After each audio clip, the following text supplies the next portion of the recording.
नमस्ते बच्चों, कक्षा 10 विषय गणित और प्रश्नावली अपनी चल रही है छठी त्रिभुज 6.3 के जो 5 तक के क्वेश्चन है वो अपने हल कर चुके हैं। 6 से आगे के क्वेश्चन देखते हैं। तो देखो छठा क्वेश्चन क्या दे रखा है, अपने को दे रखा है कि आकृति में यदि ए बी ई सर्वांग है त्रिभुज ए सी डी के, तो हमें क्या दर्शाना है कि ए डी ई समरूप है ए बी सी के। ये इसके समरूप है, बाद में हमें ये दर्शाना है। दो हमें सर्वांग दे रखे हैं, तो अपने को जो सर्वांग दे रखे हैं उनको देखो। अपने को क्या दे रखा है, त्रिभुज एक तो बात कर रखी है ए बी ई की, और दूसरा त्रिभुज क्या है ए सी डी। दोनों सर्वांग है ए बी ई और ए बी ई और ए सी डी। ए बी बराबर हो जाएगा ए सी के, क्योंकि सर्वांग त्रिभुजों की संगत भुजाएं क्या होती है, बराबर होती है। यहाँ पे ये लाइन लिखोगे कि दिया है हमें सर्वांग, तो सर्वांग त्रिभुजों की संगत भुजाएं क्या होती है, बराबर होती है। तो ए डी और ए ई क्या हो जाएंगे, बराबर हो जाएंगे। ये भी हमें इसी से देखो ए बी ई ए ई यहाँ से आ गया, ए सी डी ए डी यहाँ से आ गया, तो ये दोनों भी क्या होंगे, बराबर हो जाएंगे। ठीक है, ये हमें दिया गया है। अब देखो जो त्रिभुज प्रूव करने हैं उनको लो। त्रिभुज ए डी ई और दूसरा त्रिभुज क्या ले लिया, ए बी सी। दोनों त्रिभुज ले लिए। अब देखो इन त्रिभुजों में समीकरण 1 व 2 से दो त्रिभुज ए डी ई, ये वाला हो गया ए डी बराबर ए ई है, ठीक है यहाँ से। और ए बी सी में ए बी बराबर बी सी है, तो इनका जो अनुपात होगा फिर ए डी अपॉन में ए बी का और ए ई अपॉन में ए सी का। समीकरण 1 व 2 से दोनों का अनुपात बराबर होगा, ठीक है। अनुपात क्या होगा कि A D upon A B और ए ई अपॉन ई सी, इनके संगत भुजाओं के अनुपात बराबर हैं। ये तो अब हमारे पास आ गया। कौन ए क्या हो गया, उपनिष्ठ आ गया, इसमें भी और बड़े वाले में भी है। कौन एक बराबर कौन ए बराबर कौन ए, क्योंकि ये क्या है, उभयनिष्ठ है। तो कौन सी प्रॉपर्टी से, एस ए एस प्रॉपर्टी से ये दोनों क्या हो गए, समरूप हो गए। यही हमें क्या करना था, प्रूव करना था, और ये हमारे पास प्रूव हो गया। इसके बाद देखो अपने क्वेश्चन नंबर क्या है, 7वां। देखो 7वां क्वेश्चन हमें क्या दे रखा है, आकृति दे रखी है। इसमें अपने को अलग अलग जो भाग प्रूव करने हैं लेकर कि वो समरूप है या नहीं है। तो सबसे पहले हमें क्या दर्शाना है वो वाला देख लो। सबसे पहले जिसको दर्शाना है अपने उसी को बना लेते हैं। अपने को जो दर्शाना है वो क्या है, ए ई पी और सी डी पी। मतलब इस एरिया को और इस एरिया को हमें बताना है कि ये क्या है, समरूप है या नहीं है। दोनों एरिया ले लिए। अब ये दोनों एरिया लेने के बाद ये वाला कोण तो क्या हो जाएगा, दो तिरक रेखाएं एक दूसरे को काट रही है, तो कोण पी और ये वाला कोण पी तो क्या हो जाएगा, शीर्षाभिमुख कोण हो जाएगा। ये तो क्या हो जाएगा, शीर्षाभिमुख कोण हो जाएगा। और ये वाला जो कोण है ये क्या है, शीर्ष लंब है। ये देखो एडी क्या है और सीई परस्पर एक दूसरे को पी पर प्रतिच्छेद करते हैं, शीर्ष लंब है। मतलब ये भी कोण कितने डिग्री का है, 90 का, और ये भी कितने का है, 90 का। दो कोण 90 के हो गए। तो दो कोण बराबर होते ही तीसरा कोण क्या हो जाता है, अपने आप बराबर हो जाता है। तो देखो कैसे लिखेंगे, त्रिभुज ले लिया ए ई पी और दूसरा त्रिभुज है सी डी पी। इसमें ए पी ई कोण और डी पी सी कोण, कोण ए पी ई बराबर होगा कोण डी पी सी के, क्योंकि ये कौन सा कोण है, ये शीर्षाभिमुख कोण है। ये कौन सा कोण है, ये शीर्षाभिमुख कोण है। और जो कोण डी और कोण ई मतलब पी डी सी और पी ई ए, कोण पी डी सी इक्वल है कोण पी ई ए। दोनों कोण कितने डिग्री के हैं, 90 डिग्री के। दो कोण बराबर होते ही तीसरा कोण क्या होगा, फिर अपने आप बराबर होगा। तो बाय एंगल प्रॉपर्टी से ही अपने कह सकते हैं कि जो ए ई पी है वो सर्वांगसम होगा, समरूप होगा सी डी पी के।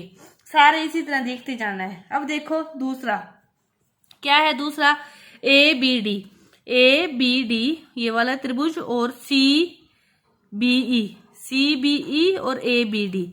इसमें बी कोण तो क्या आ गया, उभयनिष्ठ ही आ गया। बी कोण तो क्या आ गया, उभयनिष्ठ ही आ गया। ध्यान से देखो कौन कौन सा भाग है, अपने यहाँ पे दोबारा बनाते हैं, फिर आपको समझ में आ जाएगा। ये वाली चीज क्या की हमने दोबारा बना ली, ए डी, ये सी ई, ये है ई 90 डिग्री, ये है डी ए बी सी। कौन सा है, ए बी डी ये वाला हो गया, और सी बी ई तो इसके साथ ये वाला भी ऐड हो। तो बी तो क्या गया, दोनों में आ रहा है ना। दूसरा ध्यान से समझो, मैं समझा ही रही हूं, लिखना खुद नहीं है, कि जो कोण बी है दोनों में आ गया, उभयनिष्ठ हो गया। अब इसकी बात एक तो है सीबीई और एडी, डी और ई कोण दोनों में 90 डिग्री बराबर हैं। दो कोण बराबर होते ही बाय एंगल प्रॉपर्टी से ये क्या होंगे, समरूप होंगे। हो गया दूसरा क्वेश्चन। अब तीसरा देखो, एईपी ये वाला है भुजा पी, एईपी और एडीबी। एईपी मतलब ये छोटा और ये वाला, ये एक तो पूरा एडीबी ये वाला पूरा, और ये छोटा। इसमें देखो कौन ए तो इसमें भी उभयनिष्ठ है, कौन ए तो इसमें भी उभयनिष्ठ है, ई और डी इसमें भी 90 है, बस एक 90 है एक उभयनिष्ठ है। फिर वही बात बाई एंगल प्रॉपर्टी से ये भी क्या होगा, समरूप होगा। अब देखो लास्ट पीडीसी और पीडीसी और बीईसी वही बात, सी उभयनिष्ठ है, पीडीसी में भी है, बीईसी में ही है, डी और ई कितना है 90 डिग्री है, दो इसमें बराबर हैं, तो ये भी क्या होगा, समरूप होगा। ये भी क्या होगा, अपने पास समरूप होगा। यही हमें प्रूव करना था। इसके बाद देखो 8वां क्वेश्चन क्या दे रखा है। 8वां क्वेश्चन कि समांतर चतुर्भुज ABCD की बढ़ाई गई भुजा। अब देखो यहां से ध्यान से, समांतर चतुर्भुज है ये अपने पास, कोई भी समांतर चतुर्भुज है ABCD, इसमें बढ़ाई गई भुजा AD पर E एक बिंदु है। जो बढ़ाई गई भुजा है वो क्या है, AD पर कोई बिंदु है E, और CD को वो F पर प्रतिच्छेद करती है। ठीक है, अब अपने को क्या प्रूव करना है कि ABE समरूप है CFB के, मतलब ये वाला जो पोर्शन है वो इसके समरूप है या नहीं है, ये हमें दर्शाना है। तो देखो ये क्या है, समांतर चतुर्भुज है, तो समांतर चतुर्भुज के समूह कोण क्या होते हैं, बराबर होते हैं। तो दोनों त्रिभुजों की बात करें, अपने पास त्रिभुज क्या है, ABE हो गया, और दूसरा त्रिभुज हो गया CFB। दोनों त्रिभुज हो गए ABE और CFB। तो इसमें A और C कोण तो क्या होंगे, बराबर होंगे, क्योंकि यहाँ पे लिखोगे कि समांतर चतुर्भुज के समूह कोण क्या होते हैं, बराबर होते हैं।